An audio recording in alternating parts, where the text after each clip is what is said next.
Hai guys, ketemu lagi sore hari ini dengan Bincang-Bincang Kanjeng Mami. Hari ini saya kedatangan teman saya, Ibu Deborah. Dia ada pertanyaan yang sangat menarik. Yuk kita simak apa sih pertanyaannya. Silakan. Pertanyaan aku, kebanyakan kan kita ketika kita berdoa itu kita pasti meminta berkat dari Tuhan. Apakah itu boleh? Setiap saat kita berdoa itu selalu meminta berkat Tuhan. Oke, pertanyaan yang sangat real life ya. Semua orang pasti pada saat berdoa pasti minta berkat ya. Minta berkat boleh apa enggak? Saya bilang boleh. Dan berkat itu nggak melulu cenderung dalam hal materi ya, Deborah ya. Jadi berkat itu bisa dalam berkat kesehatan, berkat sukacita, berkat bahagia gitu ya. Jadi berkat itu nggak salah kalau kita minta berkat ya.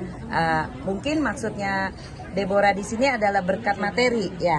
Nah kalau berkat materi boleh nggak? Boleh banget, apalagi kalau kita minta berkat tersebut bukan untuk diri kita sendiri. Jadi kita minta berkat, diberkati, tapi kita memberkati orang lain gitu. Jadi memberkati orang Ya, kembali ya. iya. Ya, terus gimana ini ya, satu lagi pertanyaan Boleh, dia boleh. lagi. Gimana caranya ketika kita mendapatkan berkat dari Tuhan itu kita tidak melekat kepada hati kita doang gitu loh.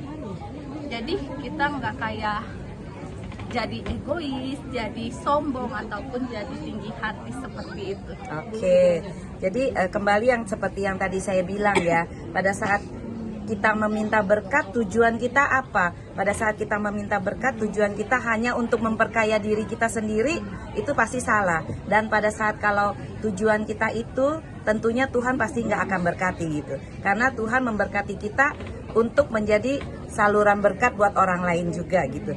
Bagaimana caranya supaya kita nggak melekat dengan harta kita gitu ya? Nah itu caranya adalah kita mulai menabur kepada orang-orang yang kita kasihi. Misalnya Deborah punya anak kan? Nah dengan harta Deborah memberkati anaknya dengan pakaian yang bagus, dengan makanan yang bagus, otomatis hatinya Deborah ada sama anak, ya kan? Nah begitu juga berkat yang Tuhan berikan, kita juga tabur buat pekerjaan Tuhan, buat segala apapun. Nah hati kita ada di dalam pelayanan gitu. Cukup? Oke guys, jadi pada saat kita diberkati Tuhan, berkat sukacita kita tebarkan juga sukacita di lingkungan kita.